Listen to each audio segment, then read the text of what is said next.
Bon, bah, très bien. Alors justement, Virginie, donc je me tourne vers vous, Yves, qui pose cette question qui va intéresser, je pense, plusieurs personnes. Quelle semble être la meilleure approche pour l'envoi d'une candidature par mail? Doit-on rester classique ou doit-on résumer son parcours en quelques lignes? En fait, elle fait état d'une situation qui est un peu celle de tout le monde, c'est qu'on contacte les entreprises par mail de plus en plus maintenant. Alors, je reviens avec ma pancarte mort au tabou. Personnellement, je ne recommande jamais d'envoyer une lettre de candidature par mail.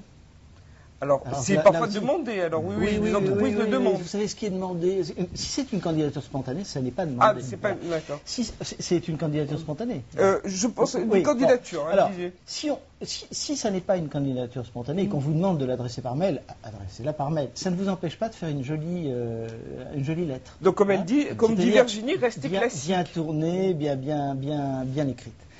Cela dit, si vous devez envoyer une candidature spontanée, alors personnellement, je pense que ce n'est pas le bon moyen. Le meilleur moyen, et surtout aujourd'hui où, vous savez, la lettre a disparu.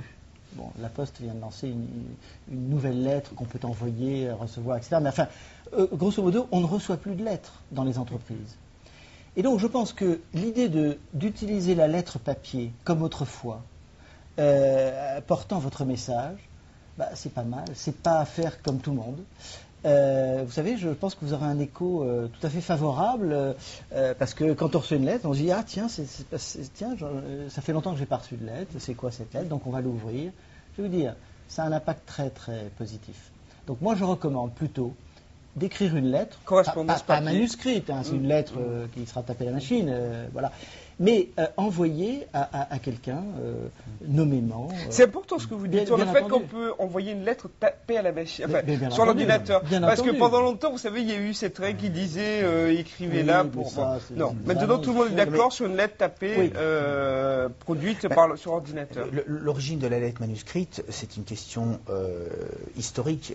En France, on s'adressait personnellement à un recruteur. Et quand on s'adresse personnellement à quelqu'un, on lui écrit à la main.